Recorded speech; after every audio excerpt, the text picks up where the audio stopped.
បាត់មកយូរសំស្រីនិចលេចមកក្នុងទម្រង់ល្ខោនបាសាក់សម័យ Digital រឿងកែវមณีរតនធីតាមកសេះជាមួយលោកប៉ែនចម្រុង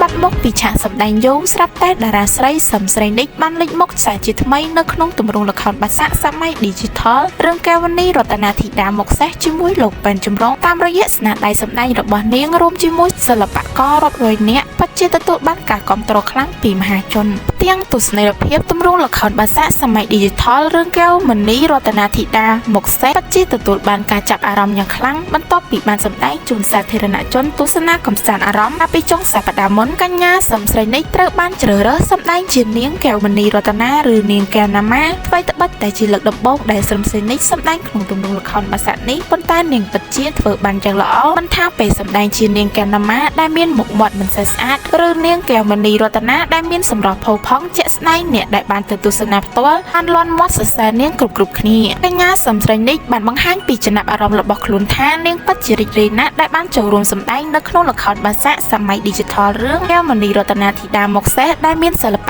កររាប់រយនាក់ចូលរួមសម្ដែងបន្ទាប់ពីមានវត្តមាននៅក្នុងល្ខោនបាសាក់នេះរួចសំស្រីនិចក៏ត្រៀមខ្លួននឹងប្រឡូកក្នុងវិស័យសិល្បៈឡើងវិញក្រោយបាត់មកពីឆាកសម្ដែងអស់រយៈពេលជាច្រើនឆ្នាំនាងរំពឹងថាការវិលត្រឡប់របស់ខ្លួនលើកនេះនៅតែទទួលបានការស្រឡាញ់និងការគាំទ្រពីសំណាក់បងប្អូនទស្សនិកជនគួររំលឹកផងដែរថាកញ្ញាសំស្រីនិចគឺជាតារាសម្ដែងដ៏មានទេពកោសល្យម្នាក់នាងធ្លាប់លេចមុខនៅក្នុងរឿងភាគនិងរឿងដុំជាច្រើនប៉ុន្តែក្រោយពីល្បីមកនាងសម្រេចចិត្តចាក់ចេញពីសិល្បៈដើម្បីងាកទៅចាប់រកអាជីពរកស៊ីជំនួសវិញដោយឡែកទៅតែមួយឆ្នាំចុងក្រោយនេះនាងសម្រេចចិត្តវិលត្រឡប់មកកាន់ឆាកសម្ដែងឡើងវិញ